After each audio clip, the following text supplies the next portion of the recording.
Welcome to the Bookworm Duo, where we explore a variety of books. Let's get started. Oh, I'm so ready for this one. Right. Okay, so I want you to imagine something for a second. You are a 79-year-old Hollywood legend. You haven't spoken to the press in, like, decades. You're a total recluse. Exactly. A myth, a ghost living in this massive mansion. And your very first public move after all these years is to summon this completely unknown, struggling junior reporter to write your multi-million-dollar tell-all biography. It's wild. It makes no sense on paper. It really doesn't. But today we are taking a deep dive into the wildly glamorous, heavily scandalous, and honestly surprisingly poignant life of this fictional movie icon, Evelyn Hugo. Based on Taylor Jenkins Reid's incredible novel, The 7 Husbands of Evelyn Hugo. Yes. And our mission today is to tear up the tabloids, look past all the PR spin, and really figure out how this poor girl from Hell's Kitchen engineered her own ascent into being this totally ruthless Hollywood titan, one husband at a time. It really is a masterclass in media manipulation. I mean, the way we even receive this story, the whole framing of it, is part of her manipulation. Oh, totally. We're looking at a narrative framed entirely by this very calculated return to the spotlight. So in 2017, Evelyn announces she's auctioning off 12 of her most famous gowns. Through Christie's, right, to raise money for breast cancer research. Right, and of course the press completely loses its mind over this. I mean, we're talking about iconic pieces here. The emerald green Miranda Laconda dress from the 1959 Oscars. Yes. The violet souffle scoop neck from the 1962 premiere of Anna Karenina. The auction is projected to pull in absolute millions. But the thing is, the auction is merely a Trojan horse. It gets the world's attention, it puts her name back in the headlines, and it basically sets the stage for her real objective, which is controlling her final narrative. Right. She contacts Vivant magazine and offers them this exclusive interview, but she has this ironclad condition. She demands a specific writer named Monique Grant. Which is the crazy part. I was struggling to understand the logic here. Vivant is a premier publication. They're practically throwing Pulitzer-winning journalists at her feet. Oh, absolutely. And Monique is, by her own admission, a complete unknown. Her career is stalling out. Her husband just left her. Like, what is the strategic advantage in handing the scoop of the century to someone with zero leverage? Oh, the lack of leverage is precisely the point. Really? Yeah. Evelyn never does anything without calculating the power dynamics. First off, by choosing a junior writer, a woman who is biracial, who understands what it's like to be marginalized, and who is desperately hungry to prove herself, Evelyn basically secures a biographer she can mold. Oh, wow. I didn't even think about it like that. Right. Right. She wants someone who will be grateful, but also someone who can actually grasp the nuances of intersectional identity. Evelyn is curating the person who will curate her legacy. That's playing 4D chess right there. Exactly. And to understand how a 79-year-old orchestrates the global press like this, you have to look at the survival tactics she developed way before she had any power at all. Okay, so we have to go back to the beginning. Chronologically, Hell's Kitchen in the 1950s. Yes, before the blonde hair and the glamour. Right. She was Evelyn Herrera, the daughter of Cuban immigrants living in this cramped, just miserable apartment. She sees her mother die young, and she realizes very early on that the world only values her for one thing. Her body. Yeah, her rapidly developing physical appearance. She knew she needed an escape hatch, and she needed it fast. And that escape hatch arrives in the form of husband number 1. Poor Ernie Diaz. Poor Ernie. Ernie is just this neighborhood guy driving out to Los Angeles to work as a lighting technician. Evelyn is only 14 years old at this point, but she makes this chillingly pragmatic decision. She puts on that green dress. Yep. Puts on a green dress, knocks on his door, and essentially trades her virginity for a ride to California. She marries him just to get out of New York. Which is an incredibly bleak starting point. But it really sets the operational baseline for her entire life. Ernie wasn't a romantic partner to her. He was a literal vehicle. A means to an end. Exactly. And once she arrives in Hollywood, the transformation begins. She dyes her hair blonde. She drops the surname Herrera. Because the studio system in the 1950s was deeply racist and entirely focused on assimilation. Right. A Latina actress would have been relegated to stereotypical background roles. By becoming Evelyn Hugo, she basically whitewashes her identity to make herself palatable to the studio executives. She realizes her image is a commodity. Totally. In this patriarchal economy, her body and her image are currency. And if she's going to be traded on the open market, she fully intends to be the one setting the price. So Ernie serves his purpose. The marriage is dissolved. And the studio decides to pair her up with someone who can actually elevate her brand.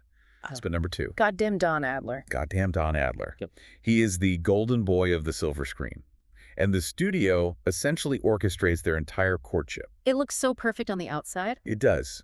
He proposes to her on a red carpet, spinning her around in front of a sea of flashbulbs.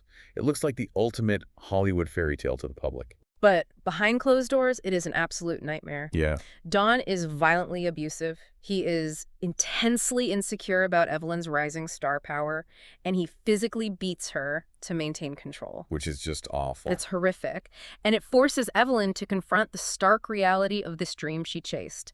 She isn't a queen in Hollywood. She's an asset. And when she finally decides she has to leave him, she isn't just filing for a divorce.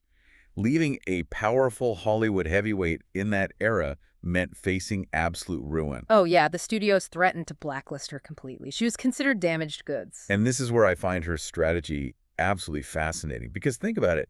How do you actually recover from being blacklisted by the very men who control the cameras? Yeah. You can't just act your way out of it. No, you have to hijack the cameras. Yes. You have to create a spectacle so blinding, so outrageous, that the public and the press completely forget about the Don Adler fallout. You literally change the channel. So she goes to Las Vegas. This is 1961. And she executes the most chaotic PR stunt imaginable. Enter husband number 3. Mick Riva. Mick Riva. She drinks heavily in public, makes sure the paparazzi are watching, and elopes with this massively famous singer. The tabloids print front page stories about them just losing their minds. And then 24 hours later, she annuls it. Why get married just to cancel it a day later? Well, it looks like a classic reckless celebrity train wreck. Yeah, completely unhinged. But it is a surgically precise decoy. Evelyn needs the press looking at a Vegas wedding chapel because she is hiding a much more dangerous secret in her private life, which we will get to shortly. Ah, right. By feeding the tabloids a manufactured scandal, she starves the Don Adler story of oxygen. It's brilliant. She completely resets her narrative. She goes from being the tragic, discarded wife of Don Adler to this unpredictable, highly desirable wild card. It works perfectly. It paves the way for her serious acting comeback the very next year in Anna Karenina.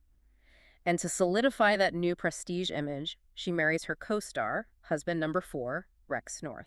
The Rex North marriage is perhaps the clearest example of how Evelyn views the institution of marriage. It is essentially a corporate merger. A corporate merger, exactly. Evelyn and Rex are both intensely ambitious, but they lack the solo box office draw to guarantee Oscar wins. By combining their public personas, they create this sweeping, romantic epic that the Academy and the public just devour. They are holding hands at premieres, smiling for the cameras, looking like absolute royalty. But behind the scenes, it's a completely open business arrangement. Totally transactional. They sleep in separate bedrooms. Yeah. They understand the terms of their contract. I like to think of it as asset management. They are pooling their public equity to drive up their individual stock prices. That is an incredibly accurate way to view it. And when the contract outlives its usefulness, when they both, inevitably start having affairs, they don't have a messy public fallout. Right. They just sit down and choreograph a mutually beneficial breakup narrative that makes them both look like sympathetic victims of circumstance. They spin it to their advantage. But wait, I have to ask, isn't there a point where surviving the patriarchy just becomes an excuse for being incredibly manipulative to innocent people? Yes, absolutely. I mean, she essentially used Ernie Diaz and she used Mick Riva just to generate a headline. She is leaving a trail of collateral damage everywhere she goes. That is the moral friction at the heart of her story. Evelyn is not a traditional hero, and she never claims to be. That's true. She is a pragmatist operating in a system designed to exploit her. She would argue that in a world where men like Don Adler can beat their wives and keep their careers, a woman has to be twice as ruthless just to survive. Fair point. But the psychological toll of treating every relationship like a chessboard eventually catches up with her. She needs a safe harbor. She needs someone she doesn't have to perform for. Which leads to her longest marriage and the absolute biggest plot twist of her life.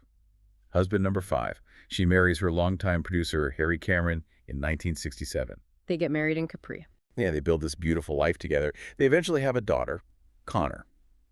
To the outside world, she has finally settled down with the man who discovered her. But the reality is much more complex. Because Harry Cameron is a gay man living in a deeply homophobic era. Right. Evelyn is his beard, and he is hers. Because the great defining romance of Evelyn Hugo's life wasn't with any of her 7 husbands. Yep. It was with Celia St. James, a woman famously branded by the press as America's sweetheart. Here's where it gets really interesting. Evelyn Hugo was carrying on a secret, decades-long love affair with another female movie star right under the noses of the studio heads. It's so intense. It plays out like an emotional heist movie. Yeah. They are sneaking around in plain sight. Like there is this incredibly tense scene at the Academy Awards. Oh my God, that scene. They are both massive stars sitting in the auditorium surrounded by press. During a commercial break, they slip into the bathroom, wait for the room to clear out, and risk absolutely everything for a desperate, passionate 7-minute makeout session against a stall door. So risky. If a producer had walked in, their lives as they knew them would have completely evaporated. Well, the stakes in the 1960s and 70s cannot be overstated. A morality clause was a standard part of every studio contract back then. Right, you had to maintain a certain image. Being outed wouldn't just result in bad press. It would mean immediate termination, potential legal prosecution, and total social exile. Yeah. Lavender marriages, which are these arrangements of convenience between a gay man and a lesbian or bisexual woman, were a very real, necessary survival tactic in classic Hollywood. Harry and Evelyn provide each other with the ultimate shield of heteronormativity. But you know, when Evelyn is explaining all this to Monique in the present day, Monique naturally assumes, oh, okay, so you're actually a lesbian. The husbands were just covers. And Evelyn shuts that down immediately. She really does. She sternly corrects her. Yes, Evelyn demands to be recognized as bisexual, and this is a crucial point about bi-erasure. She tells Monique, don't ignore half of me so you can fit me into a box. Right, because she did love men too. Exactly. She genuinely loved Don Adler before the Odysseus began. She loved Harry Cameron in a profound, platonic, and familial way, and she was completely, irrevocably in love with Celia. She refuses to let history, or her biographer, simplify her identity just to make the narrative neater. It's such a powerful moment, especially considering Monique's own background. Right. Monique is biracial and constantly deals with people trying to force her to pick one side of her heritage. Evelyn is essentially teaching her to own her complexity. But the tragedy for Evelyn and Celia is that owning their complexity in private just isn't enough. The pressure of the closet is agonizing. It really takes a toll. They have to watch each other pretend to love other people on red carpets year after year. The jealousy and the secrecy breed resentment, leading to these brutal, heartbreaking breakups. And the timeline becomes increasingly tragic because of that. Following a massive falling out with Celia, Evelyn makes this desperate, reactive move. She feels rejected, so she rebounds into a marriage with husband number 6, her director, Max Sherard. Disappointing Max Sherard. Very disappointing. He directed her in that French New Wave-inspired film, All for Us, which finally wins Evelyn her Academy Award in 1982. So on paper, marrying your Oscar-winning director sounds like a Hollywood dream. But Max represents the ultimate trap with the sex symbol. Max doesn't love Evelyn, the complex bisexual woman from Hell's Kitchen. No. He loves Evelyn Hugo, the two-dimensional icon. He wants to put her on a pedestal and possess her as a trophy. Yeah, she was just an achievement to him. Exactly. And when she expresses real human needs, when she misses her chosen family of Harry and Celia, Max turns vicious. He cheats on her and badmouths her to the press. It just proves that you can reach the absolute pinnacle of your career, win the Oscar, and still be completely hollow if the people around you only love the avatar you created. So she divorces Max, which clears the board for the final act. Yes, husband number 7. In 1990, she marries Robert Jameson.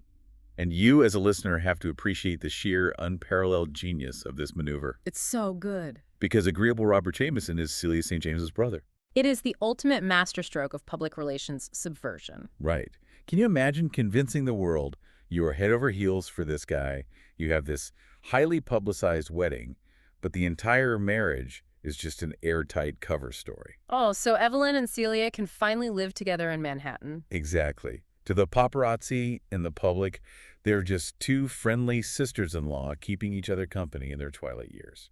By marrying Robert, Evelyn takes the institution of marriage, a system that historically controlled women and enforced heterosexuality, and she turns it into an impenetrable fortress for her queer family. She weaponizes the patriarchy's own tools against it. It's the culmination of everything she learned since she first traded that ride to Hollywood for her virginity. If we connect this to the bigger picture, she achieves her happy ending not by following the rules, but by subverting the institution entirely. But, chronological stories eventually catch up to the present day. They do. We've tracked the rise, the grand illusions, the decoy marriages, the desperate grabs for happiness. But what happens when the architect of all these illusions reaches the end of the line? When she's just left alone. Yeah, when Monique is sitting across from her in 2017, Evelyn is 79, and she is utterly alone. The human cost of her survival was just staggering. By the time she summons Monique, everyone she built that fortress to protect is gone. It's so sad. Harry Cameron died decades earlier in a car accident. Celia passed away from an illness. Robert is gone. And most devastatingly, her daughter, Connor, died of breast cancer just a year prior at the age of 41. Which explains the Christie's auction at the very beginning of the book. Exactly. The dresses are funding breast cancer research. It all clicks into place. So, sitting in that quiet apartment, Evelyn looks back at the cheating, the lying, the intense manipulation of the press, and she tells Monique, "I'm not a good person." But she refuses to apologize for it. She says she would do every single hurtful thing all over again if it meant protecting the people she loved. She maintains that ruthless pragmatism to the very end, and honestly, she passes it on to Monique. How so? While Evelyn knows that a junior biracial writer is going to be lowballed by the major publishing houses, she instructs Monique explicitly on how to handle the manuscript. She tells her, "Make them pay you what they would pay a white man." Wow. She is handing Monique a golden ticket, knowing it will generate millions, and she expects Monique to extract every single ounce of value from the industry, just like she did. It is an incredible passing of the torch. But then the narrative delivers its final devastating twist. Yeah. Through a news clipping at the end of the book, we learn that shortly after finishing her interviews with Monique, Evelyn Hugo is found dead. It's ruled a suspected intentional drug overdose. She leaves nothing to chance, not even her death. Oh. She leaves her massive fortune to GLAAD to support LGBTQ+ rights and to breast cancer research. But her final message to the public, channeled through Monique, is really the most revealing part. So what does this all mean? Did Evelyn win the game of Hollywood, or did the game force her to sacrifice too much of her soul? I think her final act is a definitive reclamation of herself. She tells Monique to make sure the world knows that Evelyn Hugo, the blonde bombshell, the scandalous serial bride, never really existed. She was just an invention. Right, a character played by Evelyn Herrera. She tells Monique she doesn't care if the public remembers her name. She doesn't need their applause anymore. Yeah. The overdose is not a surrender. In her mind, it is simply walking off the set for the last time. She just wants to go home to the people she loved. Walking off the set. That completely reframes the Christie's auction at the very beginning of our timeline. It really does. The public is out there bidding millions of dollars to own a piece of silk or organdy, just desperate to touch a piece of Hollywood history. But we know the truth. They are just buying old costumes. Because the real woman had already clocked out. Exactly, living entirely in her truth, leaving the illusion behind for the highest bidder. The public gets the wardrobe, but Monique and the reader get the actual woman. Which leaves you, our listener, with a rather provocative concept to mull over. Oh, I love this part. Throughout this story, the book poses the concept of having to Evelyn Hugo a situation. To Evelyn Hugo, something means to ruthlessly demand what you are worth, to assess the board, refuse the options you've been given, and manipulate the circumstances until you win. Yes. So, think about your own life, listener. Where in your career or your relationships or your personal boundaries are you waiting for permission? Where do you need to stop playing by the rules of a system that wasn't built for you? Exactly. When are you going to start Evelyn Hugoing your circumstances? It's a powerful question, because sometimes waiting for someone to hand you power just guarantees you never leave Hell's Kitchen. Demand what you're worth, and don't be afraid to rewrite your own script. Thanks for joining us. Subscribe for more bookish adventures and hit that like button if you enjoyed the ride. Don't forget to share the knowledge. Spread the word.